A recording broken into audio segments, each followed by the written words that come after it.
masih sehat. Obatnya apa? Setan emang. Ayat-ayat yang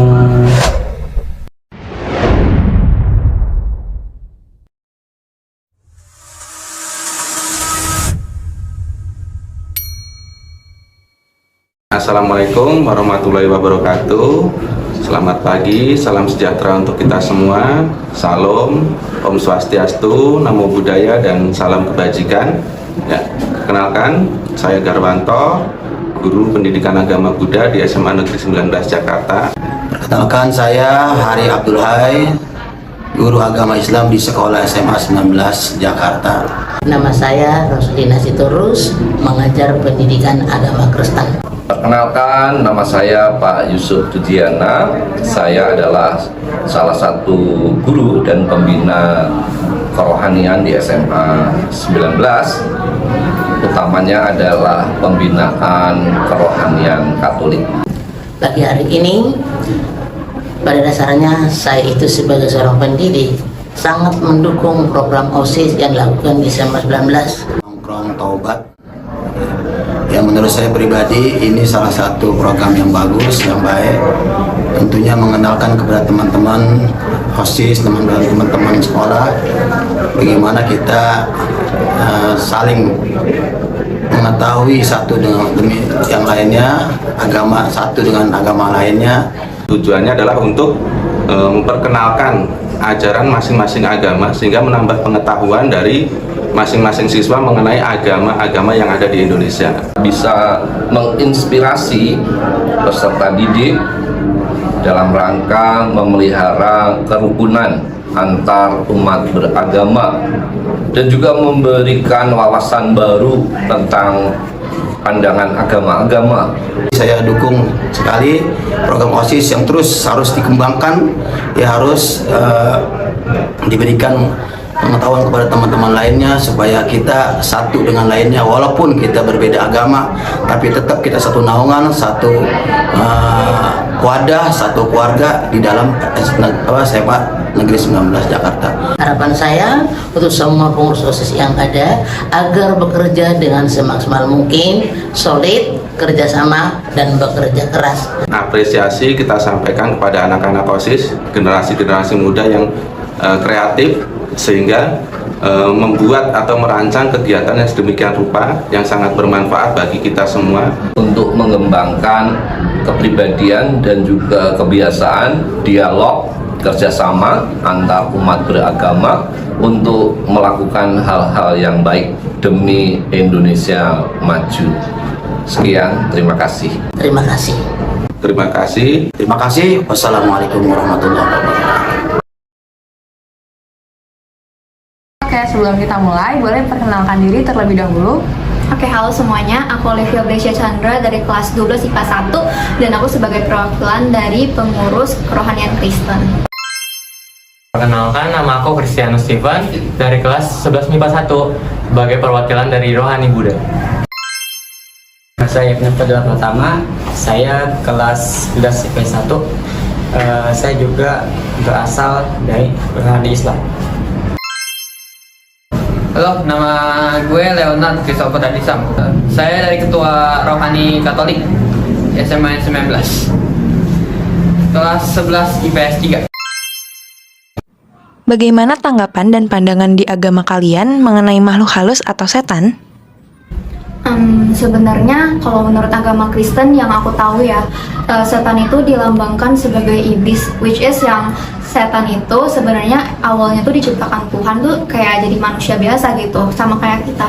Cuman akhir-akhirnya itu dia jatuh ke dalam dosa sama kayak kita juga, cuman akhirnya dia berubah jadi iblis yang menghasut kita semua itu untuk melakukan dosa. Dalam Islam, setan itu termasuk pada suatu sifat yang menuju kepada sifat jahat. Jadi baik manusia ataupun jin, mereka memiliki sifat tersebut. Mungkin saja yang manusia mereka memiliki sifat seperti membunuh atau mencuri dan sebagainya. Setan ya, kalau di agama Buddha sih kita panggil peta. Sebenarnya nggak ada yang perlu ditakutkan sih. Ya udah biasa-biasa aja. Dan kita tuh apa ya, nggak bisa ngeliat gitu loh. Kalau bisa ngeliat pun berarti iman kita lagi rendah, paling gitu sih. Oh, kalau dari pandangan Katolik, setan itu merupakan malaikat yang tidak taat kepada Tuhan dan akhirnya ia memberontak. Tapi dia nggak berontaknya ngajak-ngajak orang. Setan emang. Gimana sih cara kalian menenangkan diri yang dianjurkan dalam agama kalian? Lebih kayak doa puasa atau enggak puasa hal-hal yang menantang bagi kita gitu. Misalnya kita rasanya paling susah itu buat main HP, jadi mungkin kita puasa. Kalau Kristen itu biasanya sih dari malam sampai jam 12 siang ya. Kalau misalnya Muslim kan mungkin dari subuh sampai sore gitu kan ya. Nah paling perbedaannya di situ. Tapi ada satu hal lagi yang aku sering terapin untuk menenangkan diri, yaitu saat teduh. Jadi kayak dengerin lagu-lagu yang tenang-tenang gitu sambil berdoa juga, jangan lupa. Kalau kita sih pakai cara meditasi. Meditasi itu banyak caranya, cuman yang paling simpel, yang paling umum yang kita pakai itu dengan metode pernafasan gitu loh. Paling kayak badannya tegak, terus kita harus tarik nafas pelan-pelan, terus buang nafas lewat mulut gitu. Paling ini doang sih paling, dan waktunya itu biasanya kita pakai 5 menit, ada yang 10 menit. Tapi ada orang yang bilang kalau 5 menit itu belum meditasi, itu baru relaksasi gitu loh. Jadi 10 menit boleh dicoba sih. Di agama Islam kita menenangkan dia yaitu dengan kita membaca kitab suci Al-Quran khususnya. Juga dengan sholat kita juga bisa menenangkan diri. Kita curhat kepada Tuhan kita. Juga di Islam ada yang namanya berwudu. Jadi dengan wudu itu kita mudah-mudahan hati kita menjadi tenang dan tidak gelisah. Kalau dari agama Katolik ya ada beberapa cara. Yang pertama bisa ke gereja, ketemu sama Tuhan Yesus. Habis itu bisa berdoa, bisa baca Alkitab sama baca Alkitab sama doa rosario gitu. Biasanya kayak gitu. Tanggapan kalian jika ada yang meninggalkan ibadah rutin dalam agama kalian itu gimana sih? Bagaimana saya of course sedih sih, tapi kalau misalkan emang alasannya untuk urusan penting masih bisa dimaklumin gitu. Jujur kalau saya kesal lah. Gimana gitu rasanya, kayak dari agama sendiri ada yang ninggalin ibadah sendiri. Boleh rata-rata tuh pada cabut ke ibadah lain, ibadah agama lain. Tapi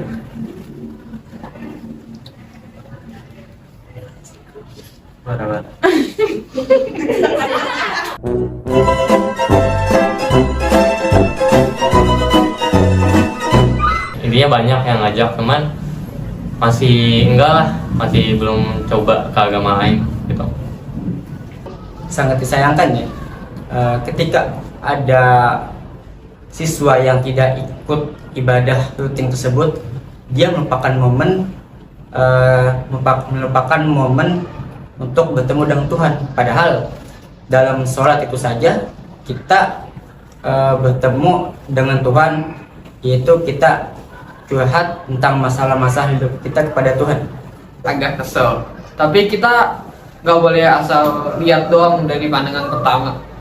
Jadi kemungkinan kalau mereka tinggalin ibadah tuh palingan mereka ada masalah. Palingan cara kita biar mereka nggak begitu lagi, kita tanyain kenapa kamu keluar ibadat, kan belum ibadat, belum selesai. Habis itu kalau dia memang urgent banget, ya kita nggak bisa apa-apa. Ya gitu doang sih. Kalau di agama kalian, kiamat tuh gimana sih? Dan kapan terjadinya kiamat itu? Ngeri ya lumayannya. Tapi kalau yang gue tahu ya, orang-orang tuh sering bilang kalau kiamat itu sebagai simbol kalau Tuhan bakal datang kedua kalinya gitu kan. Nah sebenarnya ini kiamat juga diartiin kayak kayak peristiwa yang bakal menyengsarakan orang-orang di bumi, pokoknya semua makhluk yang ada di bumi gitu loh. Dan juga di sini tuh kedatangan Tuhan itu bukan kayak buat binasain kita semua. Jadi istilahnya Tuhan datang kedua kalinya dengan simbol nama kiamat itu untuk membawa yang antikristus buat menuju ke kerajaan surga gitu. Kiamat, sebenarnya saya nggak tahu apa-apa kalau pasal kiamat. Cuman kalau di agama saya itu katanya kiamat itu terjadi pas kalau ada 7 matahari muncul di dunia ini. Jadi dia tuh perlahan-lahan datangnya, mungkin ada bumi, matahari kedua, matahari ketiga, dan jujur ada peristiwanya sendiri, cuman itu panjang banget ceritanya, jadi saya aja sampai lupa sendiri ceritanya gitu. Ya pokoknya intinya ada 7 matahari aja yang muncul dan semuanya itu udah hancur berkeping-keping. Oke, kiamat itu dalam Islam suatu proses penghancuran alam semesta yang itu dilakukan atas kehendak Tuhan. Adapun bagaimana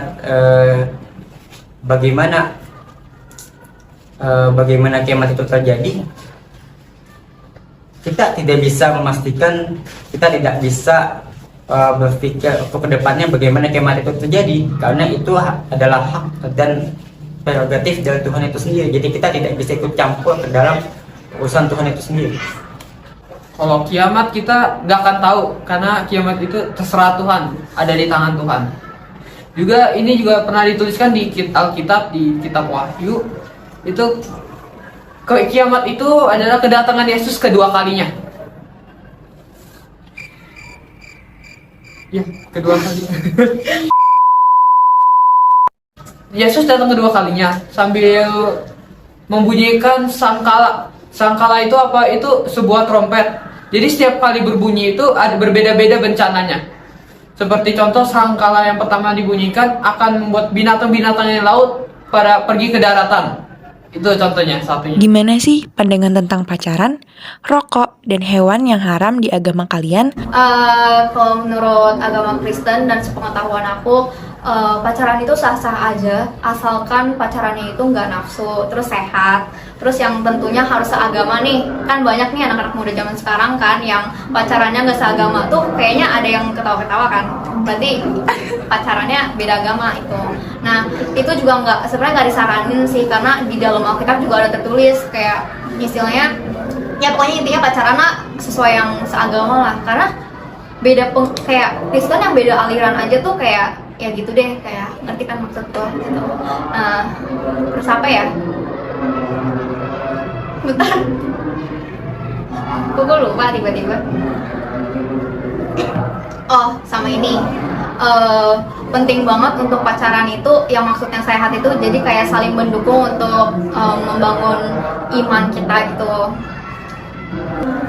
Kalau menurut aku sih ada apa ya, ada ayat Alkitab yang ngomong kalau misalkan tubuh kita itu adalah bait Allah yang dimana kita harus jaga kesuciannya gitu kan. Nah jadi merokok itu kan nggak apa, merokok ya merusak tubuh kita gitu, istilahnya ya kayak kita merusak kesucian bait Allah gitu.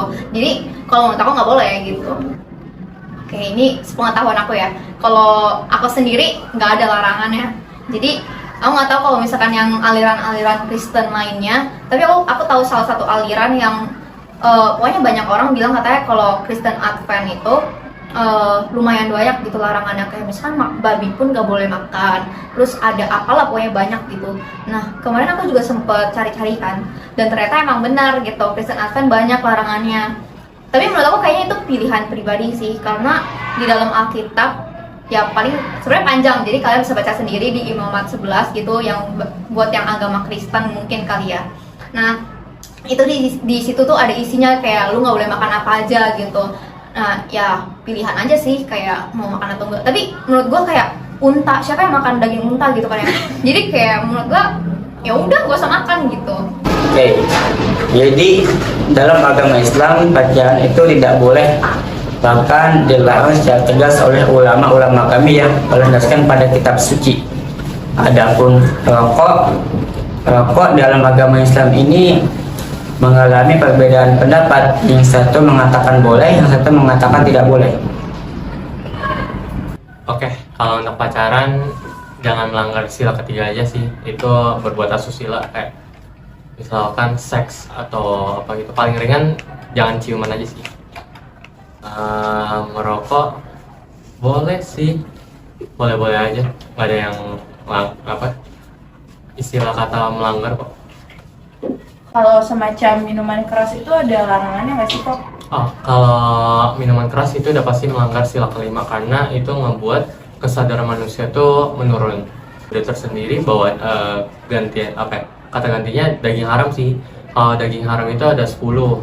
Ada daging manusia, daging gajah, kuda, singa, harimau, macan tutul, anjing, ular, serigala, hiena, dan beruang. Apa ya? Kayak gini. Jadi misalkan salah satunya macan tutul. Macan tutul kan itu berkeliaran di hutan tuh. Jadi mau kita ngeproduksi dan bersihin sebersih-bersihnya, itu tetap kotor istilahnya. Jadi bisa disebut itu daging. Ya tidak melarang, tapi ada batasannya aja. Gereja pun bisa, gereja pun mendukung pacaran kok. Dia juga pernah membuat program untuk memperkuat untuk ke jenjang yang lebih serius untuk bagi orang yang pasangan. Jadi ya mendukung, tapi ada batasan aja. Dia tidak melarang, tapi juga tidak mendukung. Karena ya lebih kesehatan sih itu. Kalau di agama Katolik kita nggak dilarang apapun, hewan haram itu tidak ada. Karena waktu di Alkitab Yesus pernah berkata bahwa manusia diberi hak apapun kepada hewan yang ada di tanah, air, ataupun di udara. Oke, sebagai penutup nih, boleh dong di-spill ayat, quotes, atau motivasi tentang agama? La yukallifullahu nafsan illa wus'aha. Itu Allah atau Tuhan tidak membebani seseorang atau hambanya melainkan melewati batas dari kesanggupannya itu. Filipi 4 ayat 13. Segala perkara dapat kutanggung di dalam Dia yang memberi kekuatan padaku. Jika ada orang yang menampar di pipi kirimu, berilah pipi kananmu. Hidup itu mudah, cuman yang susah tuh caranya.